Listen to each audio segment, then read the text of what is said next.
Olá, meus queridos, tudo bem? Maravilhoso, né? Camões, um dos maiores em língua portuguesa do mundo, né? Machado, Fernando Pessoa e Camões são eles, né?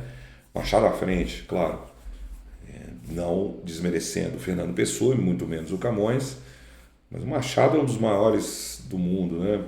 Ali, ó, páreo com Shakespeare e Homero, que são os três maiores de todos os tempos. Você observou lá na aula do Petrarca que eu fiz um comentário sobre a iconografia, né, do Petrarca, ele segurando um livro, os louros, olha lá, ó. Tanto o Camões está também com o livro, o intelecto, como ele está com os louros da vitória, que eram os louros de Apolo, também representação de um intelecto muito grande, e esse aí, fabuloso, né? O Camões com o seu olho direito perdido, né, numa batalha, e vejam que o livro que ele segura é a sua grande epopeia, Os Lusíadas, né, um poema épico, remontando aos poemas épicos, né, da antiguidade, né? Sejam os gregos, sejam os romanos, seja a Eneida, né, que conta o surgimento de Roma, né, do Virgílio, seja o Ilíada, Odisseia do Homero, né? Então, os Lusíadas representam a história do povo português, o grande herói é o Vasco da Gama e tal. Hoje nós falaremos do Mudam-se os tempos, mudam-se as vontades do Camões, uma obra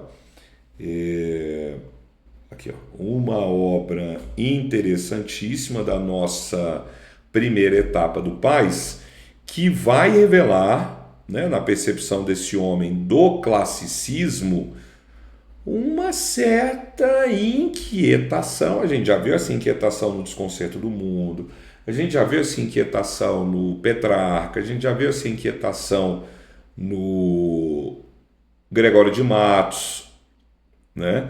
Envolver-se na confusão dos nécios para passar melhor a vida, né?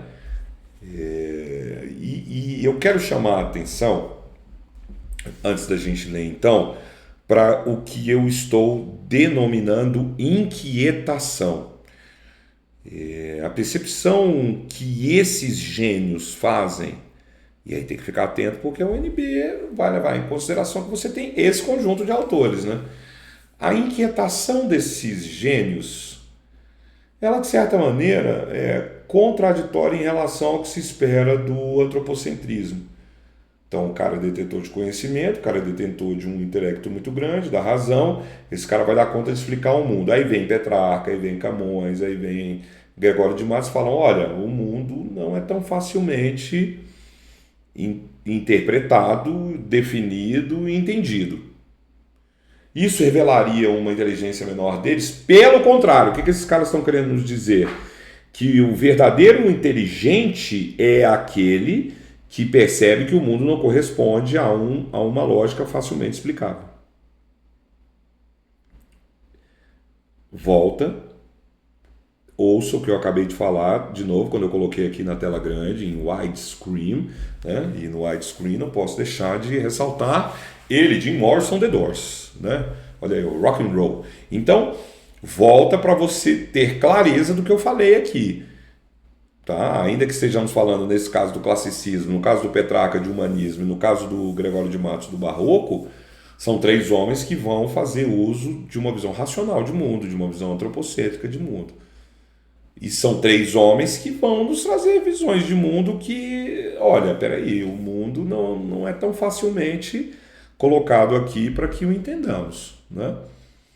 O que significa que é inteligência, né? Vamos ver como Camões então vê o seu mundo e sua época. Mudam-se os tempos, mudam-se as vontades, muda-se o ser, muda-se a confiança.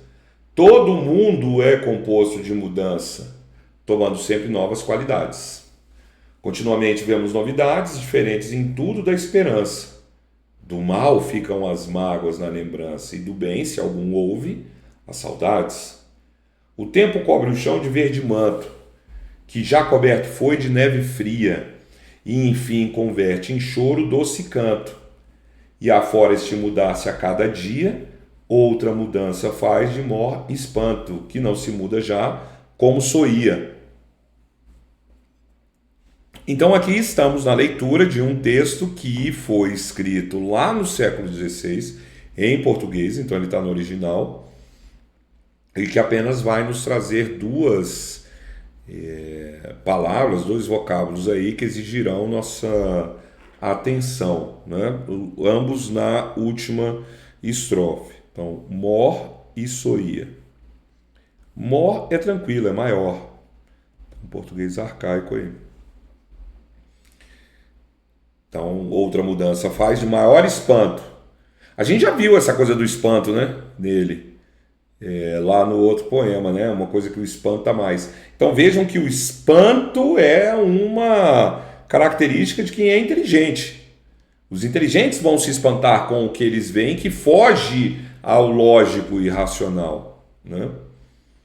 Agora o soí é mais complicado porque é uma forma verbal que ficou, né, no passado. Então outra mudança que se faz que me causa maior espanto é que as coisas não mudam agora como elas mudavam antes, como elas costumavam ser. Então a mudança agora é diferente de como se mudava antes, beleza?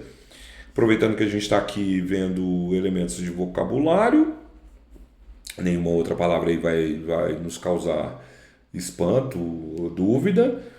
Estamos num soneto, metrificado, decassílabo, né?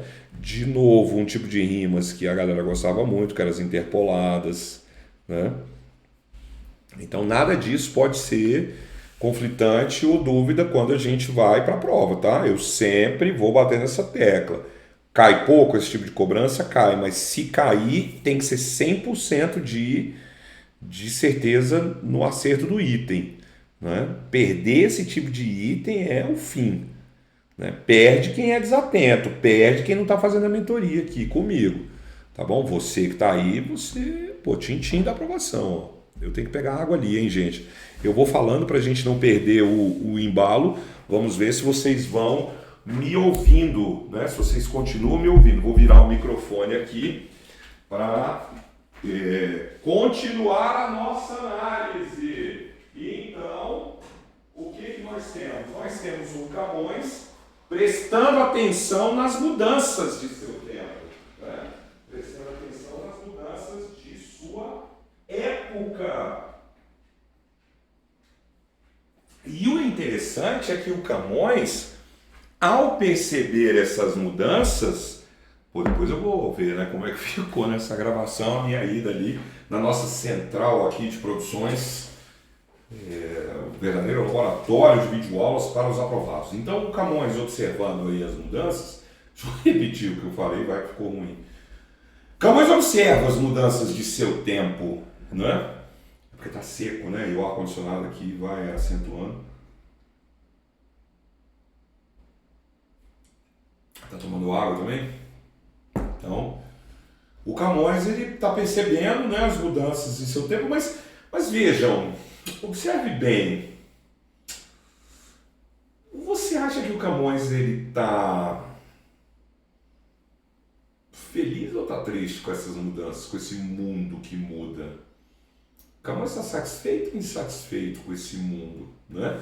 E a percepção da mudança, que é algo que acontece sempre, causa um certo estranhamento, né, no Camões. Vamos ver? Então fiquemos atentos a tudo isso, né? Lembrando que quando a gente fala que o Camões observa um mundo em mudança, Camões está nitidamente nos falando lá no século XVI que o mundo não é mais como era antes, né? Ali, medieval, imutável. Para o homem da Idade Média era fundamental que o mundo se mantivesse sempre do mesmo jeito, né? O Luís III, que vai ser sucedido pelo IV, pelo V, pelo Luís VI, o Henrique V vai ser sucedido pelo Henrique VI, Henrique VII. Ou seja, o que eles querem é que o mundo continue sempre do mesmo jeito, sempre com os reis, sempre com os vassalos. A igreja deixando muito claro que esse é o mundo, você tem que trabalhar, você tem... Agora acabou, né? O mundo agora é dinâmico. Vive-se em cidades e não mais em feudos, né? Você tem a burguesia numa lógica acelerada, né? De um dinheiro que gira no comércio, a nobreza decaindo, a própria igreja sendo questionada. Não nos esqueçamos que Camões escreve na época em que já tem a Contra-Reforma, né? Porque eu já tenho a reforma, Lutero, 1517, eu já tenho o Camões vai morrer, ninguém sabe direito, né, quando que o Camões nasce e quando que o Camões morre, por isso que eu coloquei nas aberturas aqui, né, o C, todo mundo sabe o que significa esse Czinho aqui, ó, esse Czinho significa cerca de, né? Então ele provavelmente nasce ali por volta de 1524, ninguém tem muita certeza disso, assim como sua morte. Boa parte das publicações diz que ele morre em 1580, mas ele pode ter morrido em 1579, e ele morre sem ter sido reconhecido, sabia? É triste isso, né? É o gênio, né? Os gênios. Camões, para ser enterrado, ele depende de uma grana, de um admirador aí. Triste isso. E hoje a gente entende que ele é um dos maiores de todos os tempos. Então, esse nosso poema do Camões, ele mostra esse olhar do poeta para um mundo em constante mudança. Um mundo que vai mudar muito na Europa com as colônias, e o que as nações, Holanda, Portugal, Espanha, na sequência Inglaterra, o que essas nações vão ter de desenvolvimento por conta da exploração das colônias, né? Então Camões começa, mudam-se os... Tudo muda, todo mundo é composto de mudança. E essas mudanças sempre trazem coisas novas. Qualidades não no sentido aqui de dizer que é positivo, né? Mas coisas novas. Mudam-se os tempos, mudam-se as vontades. O ser muda, né? Nós estamos mudando. Muda-se a confiança. Então, ele começa o poema, qual que é o tema aqui? Tudo muda. Tudo muda, né? E ele continua no tema, né? Continuamente vemos novidades, então aqui estamos nós, né? Diante dessas novidades, mas a chave do que eu comento lá no início da aula, o que o Camões acha, né? Perguntei para vocês, então diferente de tudo na esperança. Olha aqui, olha esse ponto. Aqui já tem uma virada, hein? Presta atenção nesse ponto. Só que essas novidades são diferentes do que a gente espera. Esperança aqui no sentido do que a gente tem de expectativa. É mais próximo da palavra expectativa do que da palavra esperança, como a gente tem hoje, no sentido de aguardar por coisas boas, né? Olha o que ele fala. Então as coisas mudam, né? E mudam para pior. E nessa mudança para pior, o que fica para nós? As mágoas na lembrança. Poxa, Marcelo, mas as coisas não podem mudar para melhor? Nem sempre, ó. E do bem, aí ele coloca entre parênteses, se algum houve. Então ele fala de um jeito que não tem coisa boa, mas se tiver, né? Então, ou seja, nem sempre, as coisas vão mudar para melhor. Mas quando mudam, também não adianta, porque elas não permanecem. Elas ficaram onde? Nas saudades, elas ficaram no passado. Sacou a jogada? Isso é o típico item de prova para tentar te pegar. Ah, então as coisas mudam para melhor e para pior. Então hoje as coisas podem estar boas ou ruins. Não, hoje está ruim. Porque quando há uma mudança boa, essa mudança ficou para trás. O que permanece dela? A saudade. Entendeu? Você não vai cair nesse peguinha. Claro que não vai. Você está aqui comigo, aluno meu, marca todos os itens de obras e acerta. E gabarita. Aqui, cola em mim que é só sucesso. Beleza? E aí o Camões, ele chega num ponto que ele fica assim, caramba, mas isso me deixa inseguro, né? Isso me deixa quase que sem chão ali. E essas mudanças estão muito ligadas a gente porque ele vai buscar na natureza um tipo de ciclo de mudanças que esse sim é bom e é ruim, é bom e é ruim. Mas conosco não funciona assim. Então, quando ele fala da natureza e remete aos ciclos da natureza, olha o que ele traz. O tempo cobre o chão de verde manto. Verão. O verão é uma metáfora clássica. Atenção às metáforas clássicas, tá? Shakespeare faz uso delas também. E vários outros. O Shakespeare tem sonetos belíssimos que ele compara a amada a um dia de verão. Para um homem... Caramba, eu estava precisando de água mesmo, ainda bem que eu fui lá pegar.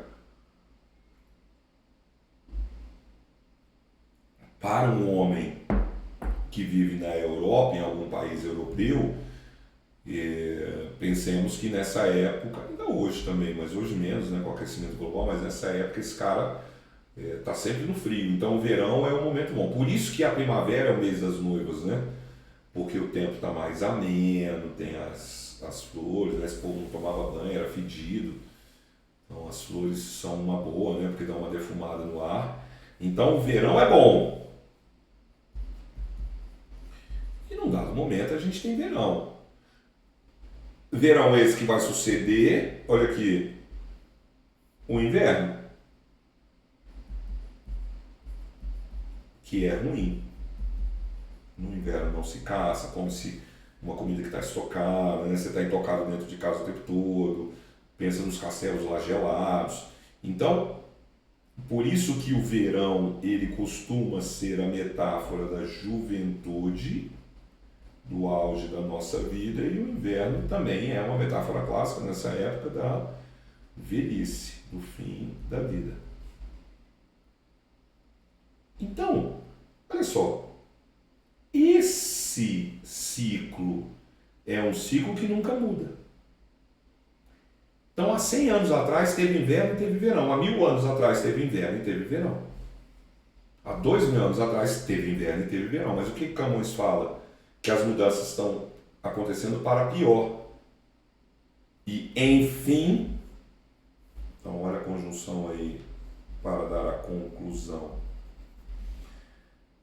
Converte, aqui está na ordem inversa, em cuidado, gramática, converte o doce canto em choro. Então, o doce canto é convertido em choro. Doce canto é aquilo que é bom, é convertido naquilo que é ruim.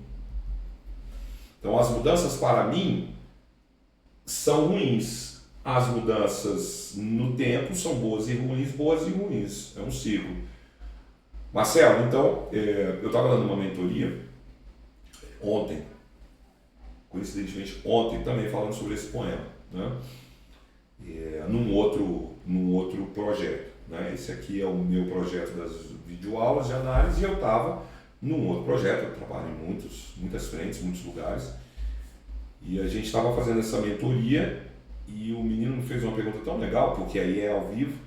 Aliás, se você um dia quiser, né, uma live, uma coisa ao vivo também, manda uma mensagem pra gente que a gente organiza e faz isso.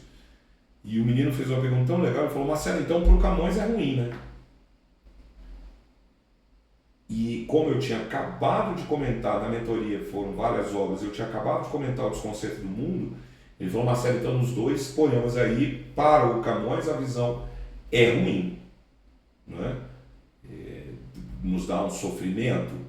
E aí eu falei: exatamente, queridão, né? A ideia do sofrimento aqui, ó, o choro. Então, Camões, aí foi a conclusão que ele chegou, né, na nossa análise. Camões gosta, se vier um item disso, né? Camões gosta das mudanças? Não. Então a percepção de que o mundo está melhorando para o Camões, não está melhorando, né? Ele queria a segurança daquele mundo mais imutável. Imutável não porque não muda, porque vem inverno e verão, mas imutável no sentido de saber que tem as coisas boas, que sucedem as ruins, que sucedem as boas. Então Camões agora percebe que algo foge à sua compreensão de uma mudança que costuma ser uma constante do mundo. Tanto foge que olha a conclusão dele. Esse plano é filosófico, hein, gente? E afora se mudasse cada dia, ou seja, em nenhum momento Camões está dizendo que antigamente não mudava e agora passou-se a mudar. Isso é uma constante do mundo.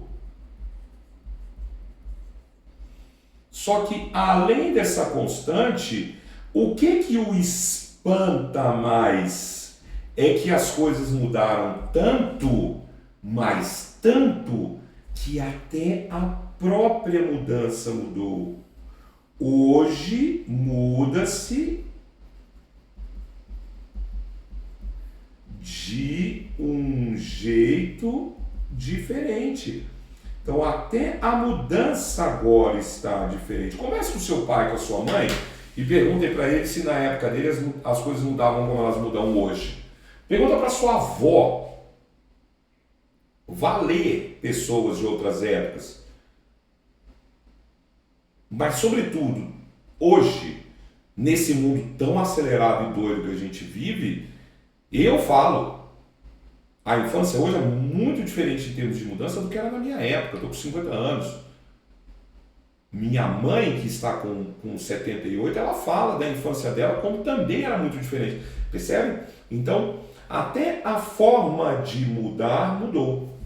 E isso deixa o nosso Camões espantado, né? O que não revela que ele sabe menos. É o início da aula. Pelo contrário, o que revela que ele sabe muito mais.